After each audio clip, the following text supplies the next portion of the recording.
Breaking news SLBC tunnel దగ్గర సహాయక చర్యలు ముమ్మరంగా కొనసాగుతున్నాయి. డీవాటరింగ్ చేసేందుకు సహాయక బృందాలు టన్నెల్ లోపలికి వెళ్లాయి.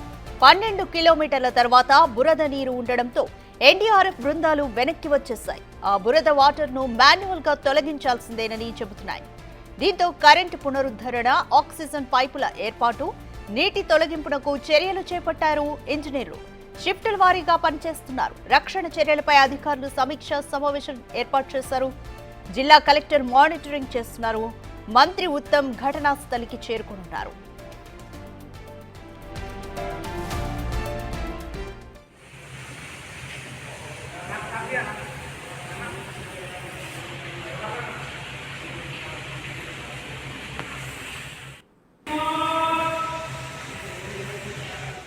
ఎస్ఎల్బీసీ టన్నెల్ దగ్గర ఇంకా సహాయక చర్యలు కొనసాగుతున్నాయి. అయితే డీవాటరింగ్ చేసేందుకు సహాయక బృందాలు ఇప్పటికే టన్నెల్ లోపలికి వెళ్లాయి. అయితే 12 కిలోమీటర్ల తర్వాత బురద నీరుండడంతో ఎన్డీఆర్ఎఫ్ బృందాలు వెనక్కి తగ్గాల్సి వచ్చింది. ఆ బురద వాటర్ను మాన్యువల్ గా తొలగించాల్సిందేనని చెబుతున్నాయి.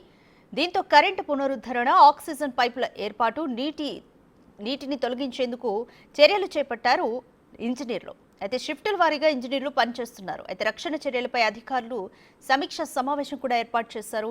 జిల్లా కలెక్టర్ కూడా వైపు మానిటరింగ్ చేస్తున్నారు. ఇక మంత్రి ఉత్తమ్ కూడా ఘటనా స్థలికి చేరుకోనున్నారు.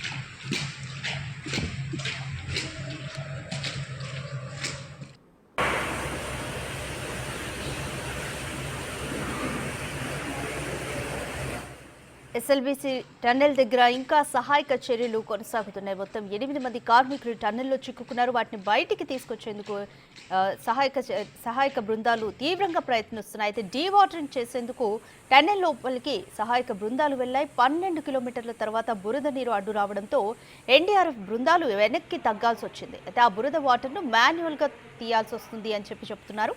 దీంతో కరెంటు పునరుద్ధరణ, ఆక్సిజన్ పైపుల ఏర్పాటు, అయితే నీటిని ఎలా తొలగించాలి అనే చర్యలు చేపడుతున్నారు ఇంజనీర్లు కూడా షిఫ్టుల వారీగా పనిచేస్తున్నారు. రక్షణ చర్యలపైన అధికారులు కూడా సమీక్ష సమావేశం ఏర్పాటు చేశారు. ఒకవైపు కలెక్టర్ కూడా మానిటరింగ్ చేస్తున్నారు. మంత్రి ఉత్తమ్ కాసేపట్లో ఘటనా స్థలికి చేరుకున్నారు. మీరు విజువల్స్ లో చూస్తున్నారు. కార్మికులను లోపల చిక్కుకునే 8 మంది కార్మికులను కూడా బయటకు తీసుకొచ్చేందుకు ఎన్డీఆర్ఎఫ్ బృందాలు తీవ్రంగా శ్రమిస్తున్న విజువల్స్ ని మీరు చూస్తున్నారు.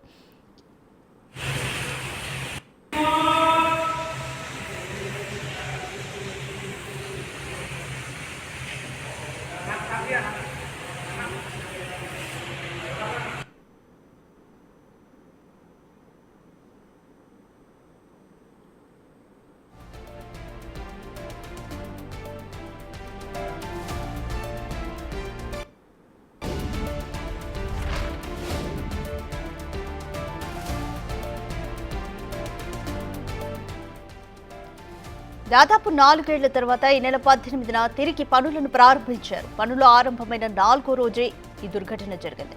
నిన్న ఉదయం 7:30 గంటలకు లోకో ట్రైన్ ద్వారా సొరంగ మార్గంలోకి వెళ్లారు కార్మికులు. కాసేపటికే పైకప్పు కూలింది. విద్యుత్ సరఫరా నిలిచిపోవడంతో చీకటి అలుముకుంది. దీంతో కార్మికులు దిక్కుతోచని స్థితిలో ప్రాణాలు కాపాడుకునేందుకు సొరంగ మార్గంలో పరుగులు తీసుకుంటూ బయటకు వచ్చే ప్రయత్నం చేశారు.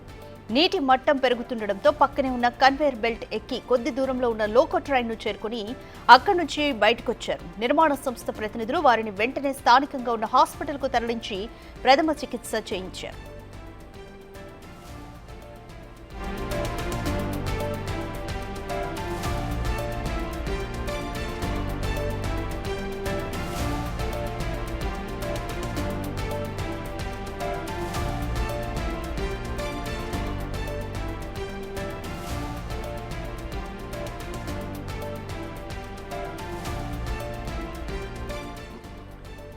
ఎస్ఎల్బీసీ టన్నెల్ దగ్గర ముమ్మరంగా సహాయక చర్యలైతే కొనసాగుతున్నాయి. కార్మికులు 8 మంది కార్మికులు టన్నెల్లో చిక్కుకొని ఇప్పటికీ 23 గంటలు గడుస్తున్నాయి.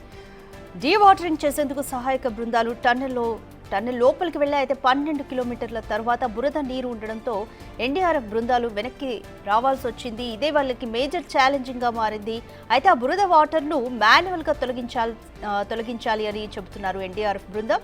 దీంతో కరెంటు పునరుద్ధరణ, ఆక్సిజన్ పైపుల ఏర్పాటు, నీటి తొలగింపులకు చర్యలు చేపట్టారు ఇంజనీర్లు. అయితే ఇంజనీర్లంతా కూడా షిఫ్టుల వారీగా పనిచేస్తున్నారు. మెయిన్గా ఈ బురద నీటిని తొలగించడమే వాళ్ళకి ఇప్పుడు వాళ్ళ ఎదురుగా ఉన్న మెయిన్ ఛాలెంజ్. రక్షణ చర్యలపై అధికారులు కూడా ఒక పక్కన సమీక్ష సమావేశం ఏర్పాటు చేస్తారు. జిల్లా కలెక్టర్ కూడా ఏ విధంగా సహాయక చర్యలు అందుతున్నాయనే దాని మీద మానిటరింగ్ చేస్తున్నారు. ఇంకాసేపట్లో మంత్రి ఉత్తమ్ కూడా ఘటనా స్థలికి చేరుకుని ఘటనా స్థలిని పరిశీలించనున్నారు. అయితే దాదాపు 4 ఏళ్ల తర్వాత ఈ నెల 18న పనులను ప్రారంభించారు, రెజ్యూమ్ చేశారు. అయితే పనులు ప్రారంభించిన 4వ రోజే ఈ దుర్ఘటన జరిగింది. నిన్న ఉదయం 7:30 గంటలకు లోకో ట్రైన్ ద్వారా కార్మికులు సొరంగ మార్గంలోకి వెళ్లారు. అయితే వెళ్లిన కొద్దిసేపటికే పైకప్పు కూలిపోయింది. విద్యుత్ సరఫరా కూడా నిలిచిపోవడంతో ఆ ప్రాంతం అంతా చీకటి అలుముకుంది. కార్మికులు దిక్కుతోచని స్థితిలో ప్రాణాలు కాపాడుకునేందుకు సొరంగ మార్గంలో పరుగులు తీసుకుంటూ బయటకొచ్చే ప్రయత్నం చేశారు. ఈలోపు నీటి మట్టం పెరుగుతుండడంతో పక్కనే ఉన్న కన్వేయర్ బెల్ట్ ఎక్కి కొద్ది దూరంలో ఉన్న లోకో ట్రైన్ చేరుకుని అక్కడి నుంచి బయటకు వచ్చారు. అయితే నిర్మాణ సంస్థ ప్రతినిధులు వారిని వెంటనే హాస్పిటల్కు తరలించి చికిత్స అందించే ప్రయత్నం చేశారు.